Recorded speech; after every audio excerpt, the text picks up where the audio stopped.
Hi, I'm Sarah, and here at MCTV, we are celebrating Women's History Month. This interview is with Deputy Mayor Diane Papan of the City of San Mateo. So I'm Diane Papan, and I am the Deputy Mayor of the City of San Mateo. What does Women's History Month mean to you? I think it's a time to celebrate and honor what women have done, what they are doing, and what the promise is of what they'll do in the future. What does the phrase empowered women empower women mean to you, and how do you live this in your daily life? Well, I think that modeling empowerment can have a profound impact on people. And really that's, kind of what I try to do in all of my roles. I have several different roles. As a mother, I try to do that. As the director of a nonprofit, I try to do that. As an elected, I try to do that.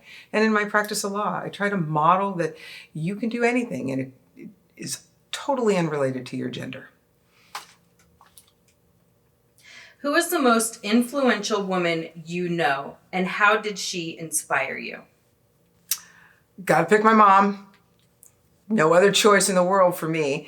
And I think my mother was equal parts grace and fortitude. She buried a son, she had cancer, she had lupus. But in spite of all of that adversity, she really wanted to make the world a better place. And so she started these nonprofits in memory of my brother to provide new clothes to school-age kids and to provide scholarships to kids that are special ed or have didn't do well their first 2 years of high school, but turned it around their latter 2 years. And the theme that runs through all of those nonprofits is self-esteem and really promoting that you are of value and you will make a difference. So she really believed that in her heart, and she carried it out in her life. So I think that left a huge impression on me. It certainly led me to believe, and I've lived my life with these tenets that, listen, life is fragile, you get one shot, and you can make a difference. That sounds like the definition for empowered women empower women. I think you're right. I think you're right. Yeah, no doubt. As a woman being in a deputy mayor role, what obstacles do you face? Have you faced? What strategies do you use to overcome them? Well, in running for office, you certainly have to get your accomplishments out there. And as a woman, I think you probably have to have twice as many accomplishments as a man. There's just no two ways about it. But I think, once you're in the room, what is most important is how you conduct yourself. So, getting there, you have to have more accomplishments, I think, than a man would. But and being in the room is tremendously important. But then once you're there, how do you get things done? And what is your way of getting things done? And for me, it has been always very female. I do a lot of listening, and I feel that has served me very well. I spend time listening and knowing where people's real issues are. And once you know that really gives you the knowledge, and knowledge is power. And then with that power, you move the needle. So I don't portend to be anything other than female in how I approach the work. And it comes naturally to me, obviously, as a female, but I think it really makes a difference for sure. What would be one strategy you could give other women to navigate obstacles? Be authentic. Definitely be authentic. You will not be good trying to be somebody else. You just really have to be you. And that's easier said than done, trust me. But I really feel like the more comfortable you are in your shoes, it shows. And that confidence allows you to do things maybe you never thought you could do. But really listen to that internal meter and be who you are. And you know who you are. We all know that, right? And so I spend a lot of time just trying to be as comfortable as I can be and be as authentic as I can be, because it has served me well. And people know it. They know when you're not being authentic. They can smell it. And so I feel like you will be doing a service to yourself and to those around you by being authentic. I like that. What interested you in becoming an attorney and specifically focusing on representing small businesses? It's kind of funny. I always knew I was going to be an attorney. It just was one of those things. I felt like I had this interest in it. I didn't, I don't know. I just knew I'd always be an attorney. That said, as we all know, there are different kinds of attorneys. So your question really is about, why am I doing the kind of law that I'm doing? Right. And I started off in a big law firm, and I did a lot of litigation, and I didn't feel that fulfilled by it. And they say that women in the law, when they stay in the law, if they feel fulfilled by what they're doing. And so for me, I found this path of representing small mom and pop businesses as very fulfilling. Because why? Number one, I care about my clients a lot. I care about their success. I care about their ability to feed their families. I mean, at the root of it, that's what I do. But I also feel they care about me, and I'm very important in their lives. And that's tremendously fulfilling. So that's why I went down the path that I did. Helping people make a living is a very immediate thing. So anyway, it has been very gratifying for me, and I think it has spilled over a little bit in my public life in the sense that I kind of come at things with a fiscal lens. How can we make it work? How can we pay for it? Because there's a lot of good ideas. There's no vacancy of bad ideas really or vacancy of good ideas in public life, but you got to know how to pay for it. And I've had to do that in my professional life. And I feel like that carries over because in public life, we all want to do some great things, but you got to be able to pay for it in order to do them. So I've really tried to make every dollar go far. And really, I think we have success when we can pay for things that are needed by our community. Working alongside boards, committees, and in liaison roles, what do you find to be the most rewarding aspect of being involved? Well, for me, and this is truly what gets me out of bed in the morning, is building consensus. Because if you can build that consensus, you can move the needle. And people are so tired of government not working. And it is largely because people can't quite come together. And that kind of comes back to what we talked about a little earlier with being able to listen, know what's important to people. And it will also kind of reveal what's not important to people. So you know where you could say, well, we can find common ground here because I know you're comfortable with that. Or can you move just a little bit in this direction? So I feel like building consensus and moving the needle are the things that I find extraordinary about this work. Extraordinary. And you can do some really great things. So that's what gets me out of bed in the morning, and that's the part I enjoy the most.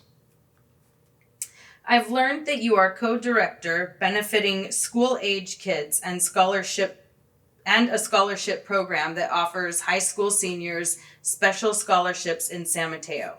What made you want to step into the co-director role and start this program? So I didn't start it. It was started by my mother. But stepping into it, I just never saw any other choice. She was very sick at a certain point, so I sort of stepped in at that time. And then after our mother passed away, my sister and I stepped up to the plate and just kept these programs going. And at that time, I started my own law practice too. So I had some more flexibility in my schedule. And it has been the most rewarding work. I mean, it really is the honor of my life to be able to do this work. Because I feel like I'm making a difference in people's lives. It is boots on the ground when a kid comes to John's Closet and they leave with new clothes and you can see them standing taller. You can see that confidence building. I mean, it's instantaneous. It is really extraordinary. Likewise with the scholarships. Most of the kids that get our scholarships, they're not getting 2 and 3 scholarships as 4.0s. But boy, it means the world to them. And it will make a difference. And so I feel like there was no question that we would continue this meaningful work. No question at all. Those students are the next trailblazers. That's right. Because they have to go out and scrap for more. That's right. Mm-hmm. You're so right. It does make a difference. I mean, it is, and it's just a little something, right? It's not. Oh, it's everything. A tremendous something when, yeah. Mm-hmm. Yep. What impact did it make for them? Is there a specific scholarship story Oh, God.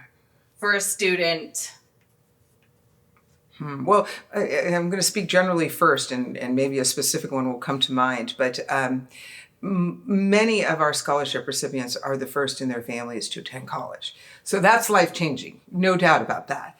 There was one where there were two sisters living together, no parents in the picture. So you know that giving a scholarship to that student is going to go very, very far. And she was very deserving, a lot of adversity in her life, and was very determined. So pretty cool. Pretty cool. If I think of another one while we're talking, I'll give you another one. What impact did that have on you? And especially more specifically giving the scholarships to those that are first time enrollees, first time in college. Yeah, first in their family. Breaking generational.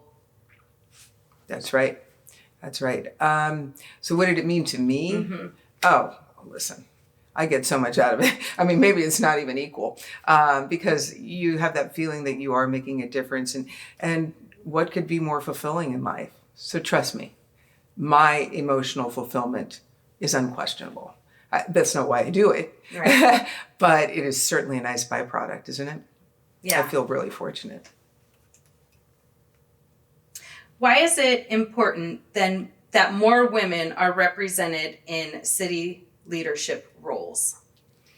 Well, I think in all elected roles, city leadership role, however you want to phrase it, and it doesn't even if people aren't elected, but what they bring, I find what women bring to the table is not necessarily the what, but the how. Because the how can be very important. There'll be many different whats, right? You want more childcare, or you want to have your street fixed, whatever the subject is. I just think the how of how women get things done, they're so much more collaborative and so much more empathetic. And I feel that it is somewhat of an untapped resource.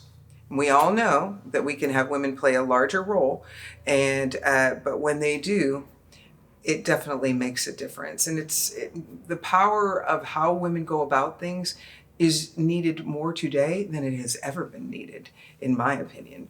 And so I welcome that collaboration. I can tell you an anecdote. You may or may not want to use it, but I was sitting in a meeting and it was time to elect officers of this organization. And there were somebody was asking me to do it, and there was another woman that wanted to do it. And I said, well, I think we should have the other woman do it. And all the men in the room practically gasped. They were like, because no man would ever step aside. And for me, it was like, it was just to have the title of the thing. I didn't, we'll still participate, and we'll participate fully with whatever title is. So it was just very interesting to see all the men kind of, oh my goodness, But and in any event, I think the collaborative nature of women is, let's focus on getting the job done. They're a little bit less concerned about what is my title and how am I going to do this. I mean, no knock on men. Titles are important to a certain degree, but I've always really been driven by how can we make a difference? And so I hope that I have in the time that I've worked on things, and I'll continue to try to make a difference. But always by collaborating, listening, having empathy, all those things that are inherently very female, I think really lend to the process. They enhance the process, and they help, have product come out of the process, whatever that may be. Successes, goals are achieved, I think, more readily with women involved. Yeah, I think you're right, because problem solving, it's like, oh no, you take that role, or there's no oh no, I really want that.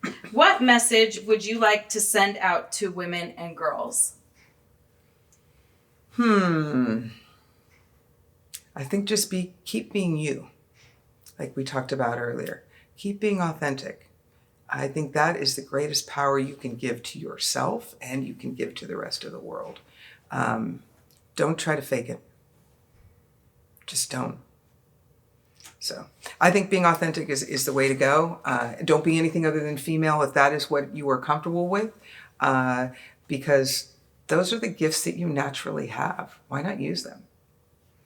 Do you have any advice for women that are up and coming in leadership roles, just in general, not specific city or legal, but leadership roles? It's the same advice. Stay true to yourself. I mean, that theme, women coming up in leadership roles, you will rise. Trust me, the more authentic you stay to yourself. because it's natural, right? And so if you're not worried about other things, you're just naturally being you. Oh man, the rest is, will flow. Thank you for watching this MCTV original. To support local production, donate at mctv.tv. Thank you.